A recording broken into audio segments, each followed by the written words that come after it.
ఏపీలో Jagan TV5 BR Naidu మధ్య ఎప్పటి నుంచో పోరు నడుస్తోంది. అయితే జగన్ అధికారం పోయి బీఆర్ నాయుడు టీటీడీ చైర్మన్ అయిన తర్వాత ఆ పోరు కాస్త టీటీడీ వర్సెస్ సాక్షి మీడియాగా మార్చేశారు. సాక్షి ప్రసారాలు నిలిపివేయాలంటూ టీటీడీ తరపున చైర్మన్ బీఆర్ నాయుడు సమాచార ప్రసార మంత్రిత్వ శాఖకు ఫిర్యాదులు చేశారు. అంతేకాదు తప్పుడు వార్తలకు క్షమాపణలు చెప్పాలంటూ సాక్షి యాజమాన్యంపై 10 కోట్లకు పరువు నష్టం దావా వేశారు. అయితే సాక్షి తగ్గేదే లేదంటోంది. తాడో పేడో తేల్చుకుంటామంటూ మరింత రెచ్చగొట్టేలా వార్తలిస్తోంది. ఈ పోరాటంలో ఎవరు గెలుస్తారు, ఎవరు సైలెంట్ అవుతారు వేచి చూడాలి. అయితే తిరుమల తిరుపతి దేవస్థానంపై సాక్షి మీడియాలో ఇటీవల అసత్య ప్రచారం జరుగుతుందంటూ మండిపడ్డారు టీటీడీ చైర్మన్ బీఆర్ నాయుడు. తాను టీటీడీ చైర్మన్గా పదవి చేపట్టిన తర్వాత మరింత ఎక్కువగా తప్పుడు వార్తలిస్తున్నారని, తిరుమల ఆలయ పవిత్రతకు భంగం కలిగేలా వార్తలిచ్చారని ఆయన అన్నారు. సాక్షి మీడియా హిందూ మతం మీద దాడి చేస్తుందని ధ్వజమెత్తారు ఆయన. ఈ విషయంలో సాక్షి మీడియాపై చట్టపరమైన చర్యలు తీసుకునేంత వరకు తాను వెనక్కి తగ్గబోనన్నారు.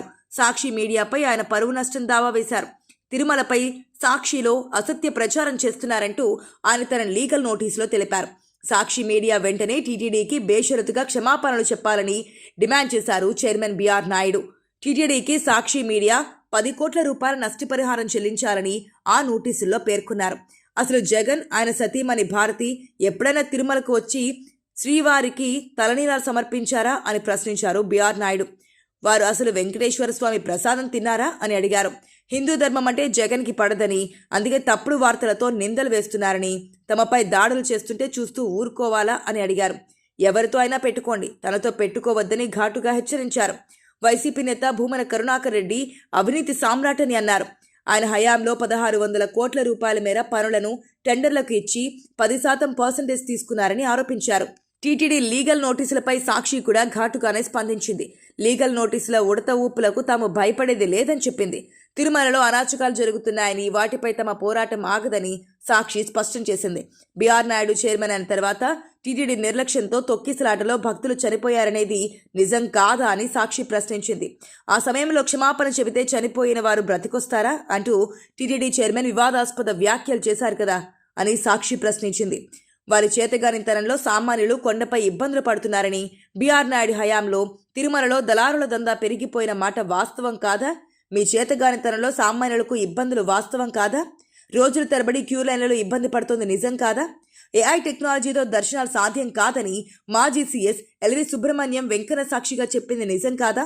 డిప్యూటీ సీఎం పవన్ కళ్యాణ్ దర్శనానికి వెళ్లారనే అక్కసుతో పూజారికి మెమో ఇచ్చింది నిజం కాదా అని సాక్షి మీడియా సంస్థ నిలదీసింది. భక్తులకు సరైన సదుపాయాలు కల్పించాలన్నదే మా తాపత్రయం. టీడీపీని రాజకీయాలకు అతీతంగా ఉంచాలన్నదే సాక్షి ఆకాంక్ష. టీటీడీని రాజకీయాలకు అతీతంగా ఉంచాలన్నదే సాక్షి ఆకాంక్ష. సామాన్య భక్తుడికి మెరుగైన సేవలు అందించాలన్నదే మా డిమాండ్. శ్రీవారిని కేవలం వీఐపీలకు పరిమితం చేయడంపై ప్రశ్నించడం ఆగదు. తిరుమల పుణ్యక్షేత్రంలో జరుగుతున్న అరాచకాలపై మా పోరాటం ఆగదు అని సాక్షి మీడియా సంస్థ ఒక ప్రకటనలో పేర్కొంది. అయితే పరువు నష్టం దావా విషయంలో టీటీడీ సీరియస్గానే ఉంది.